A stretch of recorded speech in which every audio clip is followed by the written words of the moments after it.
Yo, what up, immortal jellyfish and theme park enthusiasts? It's your boy, Turbo, nah, that ran out of momentum real fast. Anyway, it's me, Mr. Everything Man, how about that? And, you know, I love Universal Orlando Resort, and I've been going there a lot recently, as some of you may know, due to circumstances in my life, and in fact, right now, before you ask in the comment section, yes, I'm at a hotel.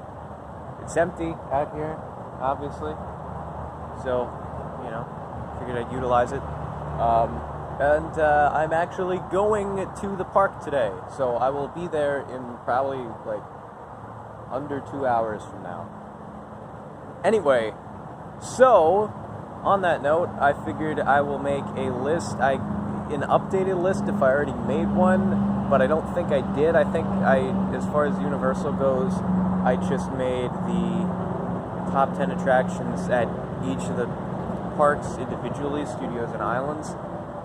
So this time I want to intermix them and just give you the top 10 of all in either park. So this is not including Volcano Bay. I was there once, but it just gets too complicated once you throw those into the mix. So I'm just, and also it's so different from like studios and islands are two different parks, but they're, you know, kind of similar enough, if you know what I mean. But Volcano Bay is just really, really its own thing. So, you know, I don't want to mix that in there. So I might do a list on that someday. I've only been there once though, so I figured like I'll probably need to go there again. Firstly, to refresh my memory, and secondly, you know, to have like more data to go off of, because if I just do everything once, it's like, I don't know. But anyway, so without further ado, here's the list. I don't have it written down anywhere. There's no paper. All I have is a cup of coffee, so that might help me remember. But anyway, let's get to it. Okay, so number 10. Let me memorize it internally first, real quick. Let me go over it. Got it. Okay, so number 10, Transformers, the ride, 3D. Now, this ride, first of all, I love it. I mean, all right, let me think of the criticisms here. People think it's too similar to Spider-Man, and that they should just get rid of Spider-Man now that they have this. But I think it's all right to have a ride that's similar, you know, in each park. First of all, I don't think they should get rid of Spider-Man, because that would be too sad. It's a very nostalgic ride. But we can talk about that in the honorable mention slot. Because Spider-Man would be number 11, because it's like Transformers, but, you know, just a little... I mean, Transformers is like Spider-Man, but better. So that's just what I think. Transformers is like if they were to make a Spider-Man type ride in 2013, which they did. So that's what that was. Now it's really mind-blowing to think that now it's late 2020, so it's like 7.5 years. Transformers has been open for 7.5 years, and Spider-Man opened it, I think, with the park in Islands in 1999, but that's like 20 years ago. So 7 years is like almost halfway to 20 years. So it's like, imagine the technology they have now. It's weird. Anyway, so Transformers, I really like the ride. It's action-packed, it's immersive, it's fast-paced, all the things I like in my theme park attractions generally. You know, it's really cool. I think it's very well done. The animation's great, a lot of attention to detail with on and off the screen. You know, the 3D's immaculate, and you know, I like how it goes up, you know, in the elevator to the second floor, and seamlessly, and it fits right in with the ride and everything, and it's awesome. I mean, what's not to love about it? It's a great ride, and I really, really like it. I mean, you know, that's an example of a screen ride that I don't mind, because it's not like a ride like Despicable Me or Jimmy Fallon or The Simpsons or whatever, where you know, you just like, it is no track, it doesn't actually go anywhere. This one, like, you know, it's good, it's a ride, it's nice, I like it. What else can I say? It's great. Alright, number 9 is the Universal Orlando Horror Makeup Show. Now this one has mixed feelings amongst my travel party because some people really, really do not like this show, and I don't really get it because I find most people do like it, and the people that do like it, it's usually their favorite show. And seeing as though they're slowly phasing out all the shows at the parks, I mean, there's nothing at Islands now that there didn't really used to be except for Sinbad, and they got rid of that years ago. So, you know, at Studios, they got rid of Fear Factor, and they got rid of Terminator, but they replaced it with something, but we'll talk about that later. I mean, what is there, Animal Actors, The Day in the Park with Barney?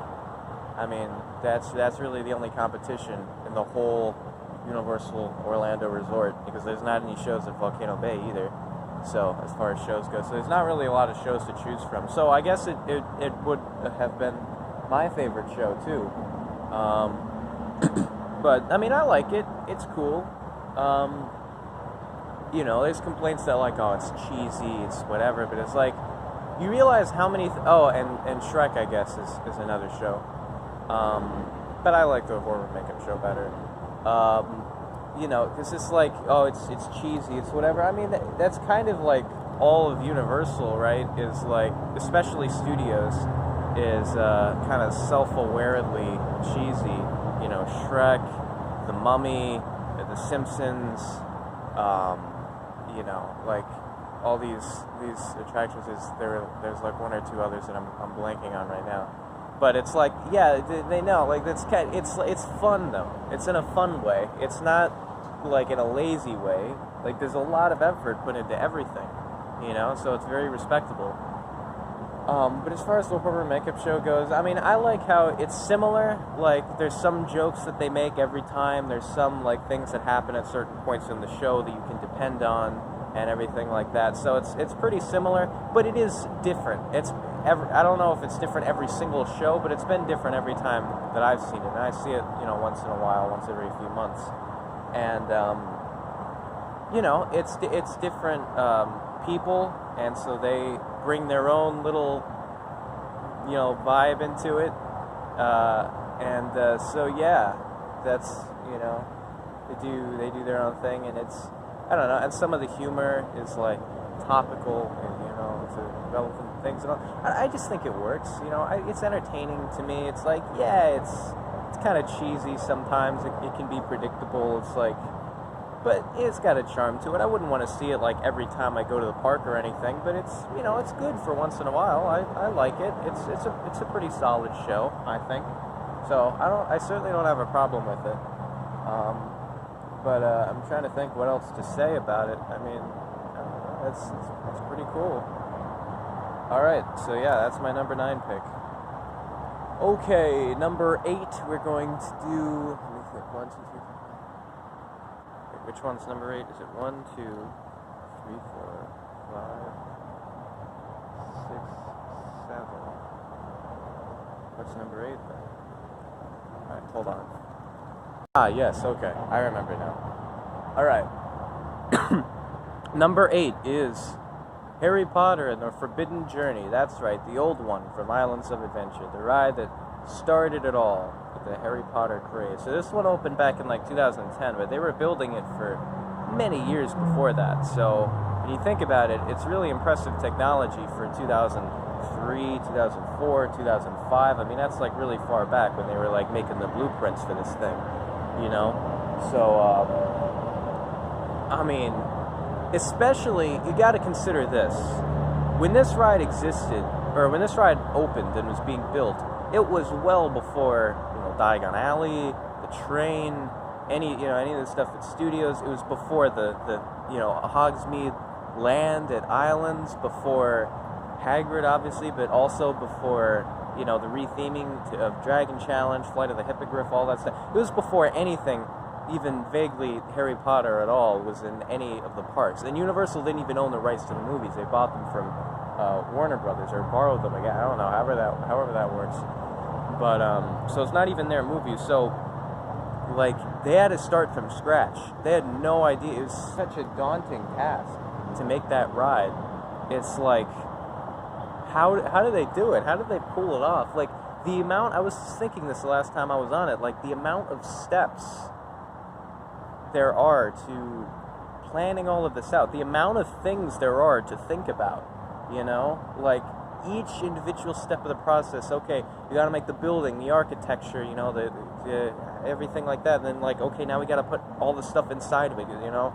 It's like now we got to make the queue, and we got to make sure it doesn't interfere with the ride track, but we got to put it somewhere, and we got to make it long enough to fit all these people, and then we want all these rooms in it, and we want all these moving pictures and these things, and then we got to bring the actors in and record the, you know, we got to write the script for the pre-show, and we got to do, and we got to add all the special effects in there and everything, and then, okay, now we got to think of the ride vehicle, what's it going to be like, now we got to have this moving conveyor belt, and, you know, and now we got to figure out how it's going to move on the track, and how it's going to interact with the screen and everything, and, okay, now we got to get, you know, like, then we got to make the track itself, and then we got to program the car to do the things on the track at the right time and everything, and now, you know, pause for just the right amount of time at each screen, and then go in and space the cars just far enough apart so that when one leaves the screen, the next one's coming to it, you know, and get all that stuff, and like now they, you know, put the animatronics on the ride and everything, and you got to program their movements to be exactly the right time and everything, and, you know, and then you got to have just, you got to paint everything,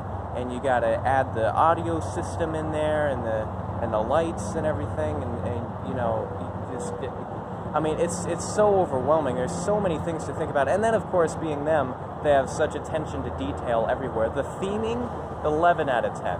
I mean, could you do any better? Could it be any more like similar to the movies at all? I mean,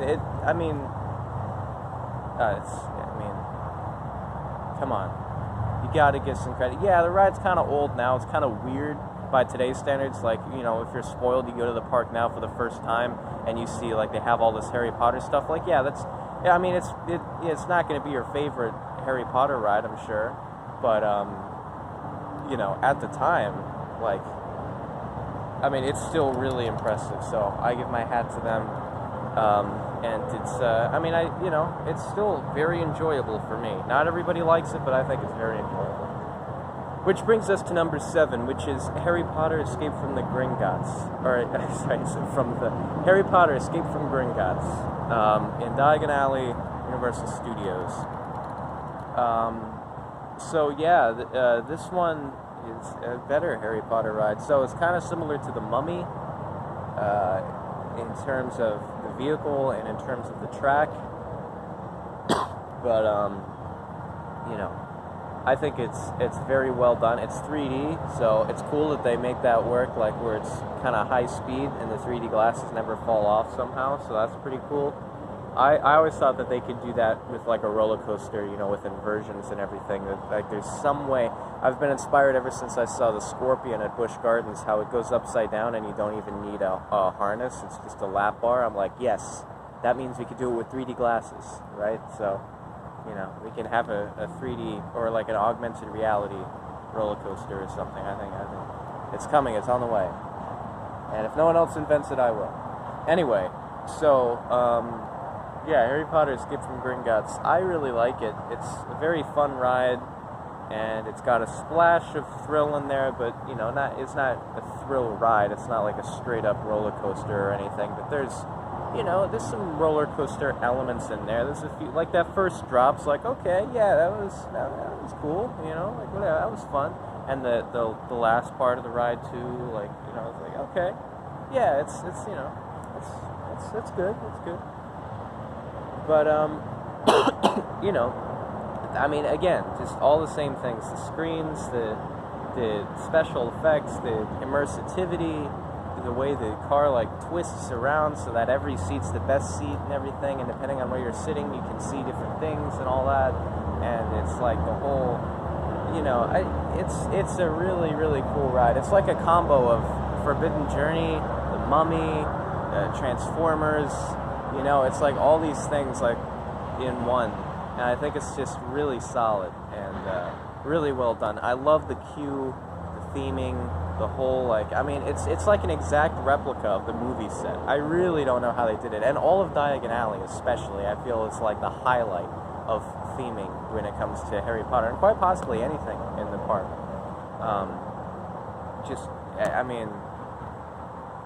I mean, like, there's just not even words at this point. It's jaw-dropping, the theming. But yeah, it's a really good ride. It would take me a while to get sick of it. It's really good. Okay, that brings us to number 6, which is Revenge of the Mummy at Studios. And this is a lot of people's favorite rides, and I understand why. This is one of my favorite rides too. It's just that we're getting to the point now where it's just the top 5 are just that good, but there's really absolutely nothing wrong with the Mummy that I can think of. There's no complaints I have about it or anything. There's no like, well, I mean, you know, it's like, no, it's a really good ride.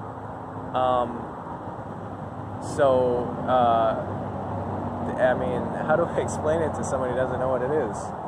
I think it really encapsulates the aesthetic of the movies very well. How it's really fun. It doesn't take itself too seriously overall.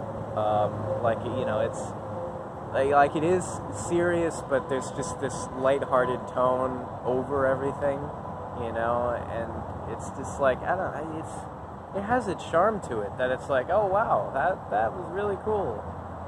And it's one of the staple attractions there. It's like you go in, it's this dark tomb thing, and there's all these hieroglyphs on the walls, and apparently there's like actual secret messages and stuff on there, but I wouldn't know any of that. And there's props to look at and everything, and during the queue they have these screens where it's like Brendan Fraser and whoever else, and they're all just like, it's like the cast of the Mummy, and they're like doing a bunch of weird stuff and saying a bunch of nonsense and everything. It's like, it's fun, it's cool. And so then you get to the ride, and I mean, it's cool. It's a little bit bulky of a vehicle, but I think that's kind of cool. I think that's fine. Like, I think it's a good thing. Like, it works out to its advantage, because like you feel everything more. And I guess you could classify this as a roller coaster, an indoor roller coaster, but it's not just like start to finish. Like, when I think of an indoor roller coaster, I think of like the Rock and Roller Coaster at Hollywood Studios. But it's not on that level or anything. But it's or Space Mountain, it's an indoor roller coaster. But it's like half and half. So I think that's great. They're able to pull each of those off masterfully. It's like you go in. I memorized all the dialogue. Right? It's like, saying you're the manager, the curse is real, looks in his eyes, the only way out, the last silence of your soul says you'll for all eternity, and everything. It comes out, there's animatronics you can look at and everything, and you go in and there's another room, and serve me and savor riches or refuse, and whatever, it gets too muffled from there on, and it doesn't give you time to choose, and then it's like, alright, I guess we refused, okay. That's the point where it should be like a choose your own adventure ride, But anyway, so and then it goes into the roller coaster, basically, right? No, not quite. There's another screen, and then it ends, and you go backwards a little bit, and down, and then you go to change. Your souls are mine, and you get launched up the hill. I mean, it's cool. It's really cool. The ride, the track, everything. It's a really solid entry. I'd say really solid choice. And, whatever you're looking for, it's got it. It's got a little bit of everything, and a lot of some things. So, I was going to make a joke, but I decided not to. Alright, now we're on to the top 5. So, number 5, Men in Black, Alien Attack. Oh yeah, I love me a good shoot 'em up, a good point-scoring game ride. See, when you're on this ride, you're not thinking about anything else. You're not thinking about anything else going on in your life, in the world, and anything else. It's just like, got to get these points. I got to get these points. I got to get, this thing. It's so immersive. That's what I love so much about it. I don't think I'd ever get sick of this ride. I could just go on it over and over again, because I'm trying to get the highest score possible. And until I do that, and even a while after I do that, I probably won't be sick of it. But I'm really good at the game now. I know where all the stuff is, the big ones you got to look out for. You know what? I don't want to spoil it. maybe for Patreons or whatever, I'll do a video spoiling which targets you got to go for and the tips and tricks to how to get 500,000 easy on that ride. Easy, but you can get more than that for sure. But yeah, it's a really fun ride.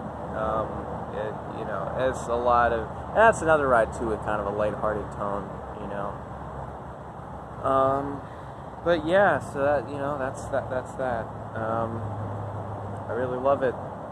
It's like I like it more than Toy Story Mania or Buzz Lightyear Space Ranger Spin, which are really its only kind of counterparts, that I can remember right now. Okay, number 4, The Incredible Hulk Coaster, Islands of Adventure. I mean, it's the only upside down ride in all of the parks now, since they got rid of the dragons. But I think Velocia Coaster will go upside down when that opens, so that's exciting. But yeah, the Hulk is, it's really good, I think, and it's a launch coaster, and it's green, and it's tall, and it's long for a roller coaster too. It goes on longer than you'd expect it to. It's got quite a few inversions, I think like 7, and it's just really solid all around.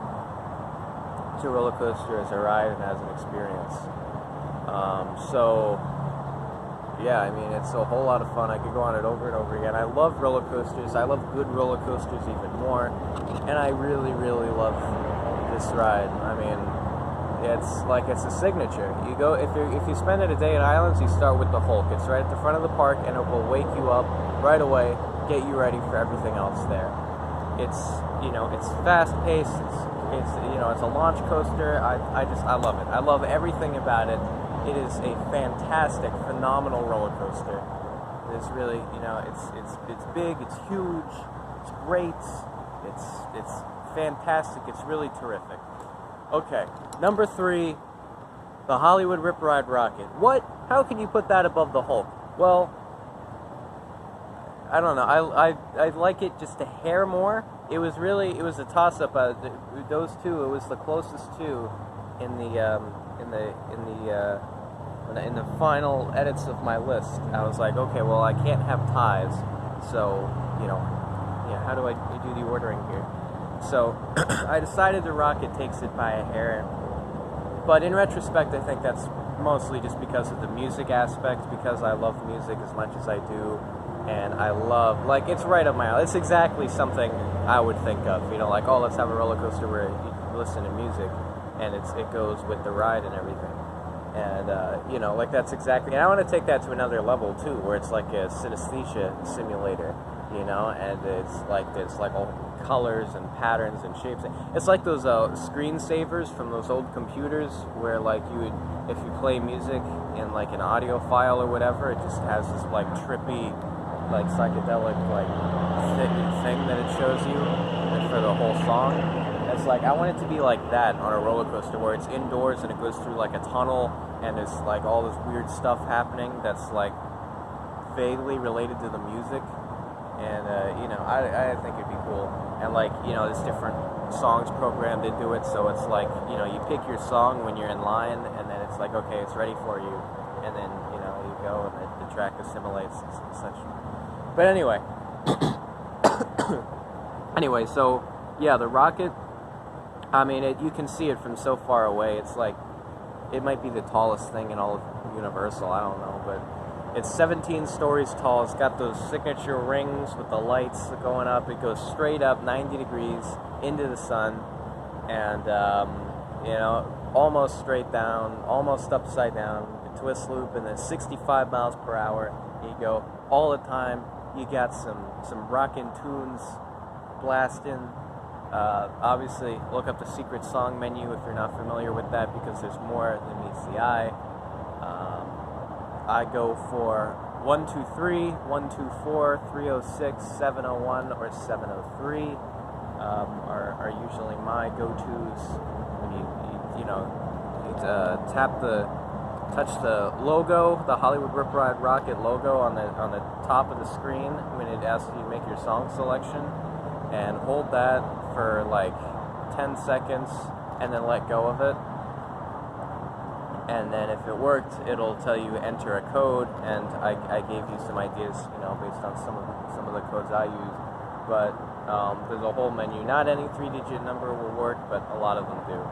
And so yeah, then you can get that. But this ride, I mean, it's smoother than the Hulk, and it's newer, and it's whatever. You get some amazing views of the whole park.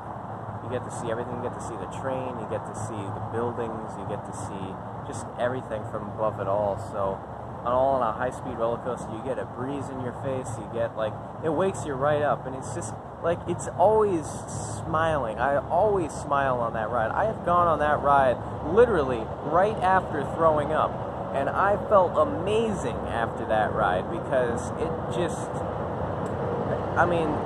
it does something to me, it's one of those things where it just inspires me, and I'm like, yes. It's like I never get sick of it. So I love that ride, and I hope they never get rid of it. All right, number 2, Hagrid's Magical Creatures Motorbike Adventure. That's right, folks, the brand new one. Oh, you thought this was going to be number 1? Yeah, I did too, until the number 1 pick came along. You probably are able to guess what it is by this point, but we'll talk about it in a few moments. But yeah, so Hagrid's,